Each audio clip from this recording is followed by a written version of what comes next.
जेवढं काय केलेलं आहे तेवढं घ्यायचं. पोळी, भजे, पापड, पोळी, गोवणी, भात घेतलंय का सगळं? हा. मला टिका बर लाव टिका.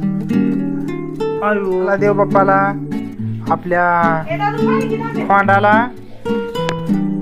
आणि गैला हळद कुकू.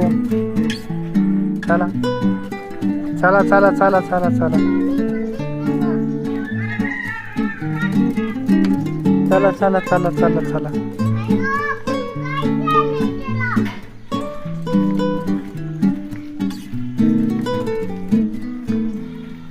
चला चला भेंडीवाली आली ती. चला चला